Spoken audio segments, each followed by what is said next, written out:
Hello everyone, today we are going to talk about painting details while I am working on my Winter Blues submission for the latest gallery theme show at the Seacoast Artists Association. So for this painting, just a couple of things. Obviously I'm already getting started on the painting and I didn't show the process of putting down washes since that's not really what we're going to talk about today. And I am going to skip ahead a couple of times. This painting took me a really long time. That's the thing with painting details, is it's going to take you a while. So I'm starting off right now with the animals on the bottom. And the first little animal here is going to be a hibernating skunk. So my first tip is to pull up lots of references, and obviously I'm going for a stylized look that's more comfortable to me, but if you want realism, you really need to practice a lot. That's my second tip there. You're never going to get better at painting if you don't take the time to practice, and especially if you're going for realism. Like I said, I'm going for more stylized, so I pulled up a couple of references just to kind of get the anatomy somewhat correct in how I want it to look, and also fur patterns. I was looking at, because I couldn't remember if the face had a black line in between the white markings of the face and the neck, and most of the skunks that I found do actually have that little black line. So I was double checking that, looking at whether there are variations as far as black and whites and if there's gray fur in there. Got something I was pretty happy with. Now obviously I thought there was a little bit too much black, so I went in and added some gouache white to kind of pull some of those little furs back in. With details, you're going to have a lot of push and pull, and going slow and taking your time and building up the layers will really be beneficial to you. And of course, I like adding in the little dots of white. That's kind of my personal stylistic choice. It's not realistic, but I like doing it because I love the little details. Now, these lines and dashes actually were something that evolved through my style, and I really love doing them. And I know they're not super popular, or some people think that I don't know, it's not necessarily a popular choice, but I love doing it in my artwork and it's super fun for me, and I think it adds an extra layer of texture to my paintings, but they take a really long time to add in all those little details. I'm working with a 000 brush, and I would recommend, no matter what you are painting with, that you work with really small materials. If you're trying to get those little details, you're going to have to get the really nice high quality small brushes or really nice high quality small pens, depending on what you're doing. They will make a world of difference. This brush cost me, I believe it was $20. So for a tiny brush, that is quite the investment, but it has lasted me so much longer than the cheap ones from Walmart. Now, I will use cheap ones from Walmart a couple of times. There's a few brushes that I have that are great for washes that are just cheap throwaway brushes, and those get a lot of wear and tear, and so I don't like buying expensive ones because they don't really last that long. So I'd rather get the cheaper ones. Whereas this smaller brush, I take really good care of it, and I can get those really nice fine lines, and it's my favorite brush. Building up layers slowly is super important. Of course, I'm planning ahead here, and I know basically where I want things to be. Chipmunks store their acorns, mostly in a separate area, but I added a few in just because I wanted it to pop a little bit. If you're not looking very close, it's hard to kind of tell there's two chipmunks there. Obviously, this is zoomed in really close so you can see, but I don't know, I feel like it came out all right, and the details on it were okay. If I did it again, I probably would make the chipmunks not cuddling so you could see them separately. For the longer lines, I'm using a 00, and it's a longer brush, so it's really great for getting those really thin, long lines. Of course, I jumped ahead a lot here. You'll see the bottom patterns are mostly done. That took me about 5 hours of going back and forth, and one of my next tips is to take breaks, and that's why it took me so long, is my hand does cramp up, especially when I'm doing the same repetitive patterns over and over and over again. You definitely need to take breaks. In art school, it was like totally repeated over and over and over again that you definitely have to take breaks, stretch your wrist out, stretch your fingers out, because you do not want to develop carpal tunnel.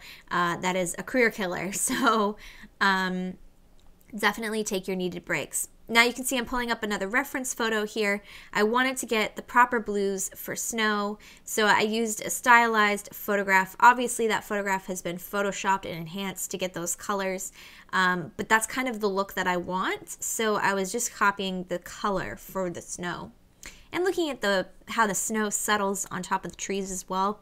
I've never painted snow on top of trees. I see it all the time here in New England, but I've never painted it before, so I was also looking at references of how the snow sits on the pine trees. Now I've moved along to the raccoon in the little log. Raccoons, apparently, I did a lot of research for this painting, like to hibernate in logs. They're still active during the winter. They don't hibernate 100%, neither do skunks. They do not hibernate for the entire winter, but they do increase their amount of sleeping. Now the theme of this painting was winter blues, so I was trying to pull in some more blues into the trees, so you'll see they get a little more and more blue as we go along because I wanted them to blend in. I don't want them to be a vibrant green that sticks out. And like I've said before, working up the layers is incredibly important, and you'll see me doing that over and over again where the color's changing, the layers are changing, the shape's changing. I'm trying to keep as much white as possible, and that's why I use the masking fluid to go ahead and leave those whites. And now that I'm filling the tree in, I'm still trying to leave as much white as possible until I know for sure where I want the green to be and how I want the snow to look on the tree. Once you lose your whites, it's very difficult without, of course, putting opaque gouache on top of the watercolors or a white watercolor directly from the tube. If you don't do that, then if you don't want to do that, so traditional watercolorists would never use white or black like I do. It's just kind of looked down upon, I believe, for a lot of traditional watercolorists. I personally do not care. I like putting whites back in. However, I will try to use the natural white of the paper as much as possible because it does look different. It has a different feel to it, and it requires more skill, definitely, than just adding whites in at the end. And watercolors are made to be built up in layers. They're made to start with the whites and gradually build up the layers until you get a nice color that you want. I'm not 100% happy with how the stars came out. You'll see in the scanned version that you can really notice that I used masking fluid and then filled in the stars. I probably would have done that differently if I was to do it again. Lines on the tree. So I add all the little lines on the tree. That's my personal style, and that's great for adding in little details. Still using the same 000 small brush and adding in the blues over the brown base.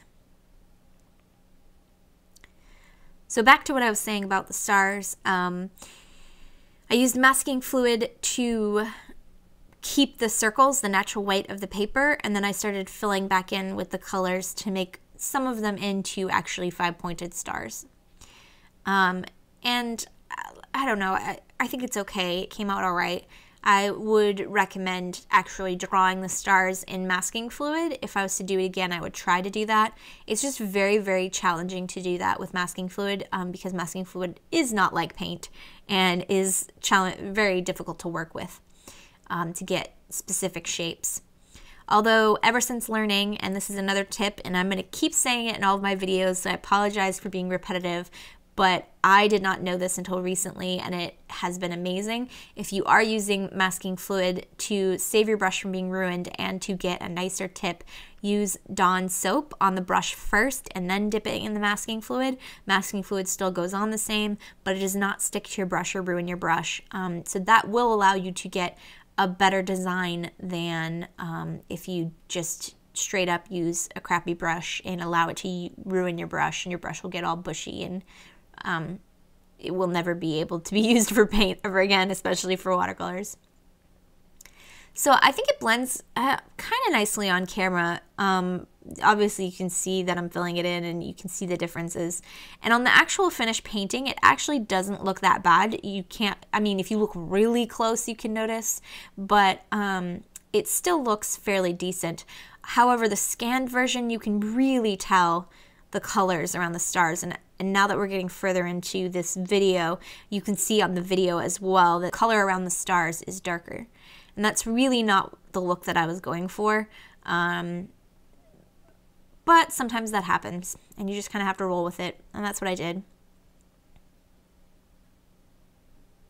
Another tip for working with details along with the masking fluid is if you don't want to use masking fluid, using tape or the clear, I forget the technical art term for it, it's a clear cover paper, like a sticker almost, and you can stick that on. You can actually cut out shapes and then put that over the certain shapes and then paint over it, and that way you can still see the design underneath, but you're not painting over that design, if that makes sense. I'll put it up on the screen, the technical name, I just don't remember it right now off the top of my head. Again, I want to reiterate that building up layers is super important. If you start with the details first in an area that does not have enough of a wash, then you're going to regret that. You're going to have to either wash out those details to add in more color, or you're going to just have to start over. For me, that is always the challenging part, is that I want to get into the details because that's what I actually enjoy painting. And so then sometimes I realize a wash isn't really that great and I've already painted the details, and then I have to lose my details by adding in another wash, and then I have to redo them over again. So I'm adding in some line work and finishing up Little Chipmunk's storage of nuts. Adding in a few details here and there. I've got the stars left to do, but overall that's the end. And I've finished this piece. You can see it scanned in at the very end. And I hope you enjoyed this video. I hope you found my tips helpful.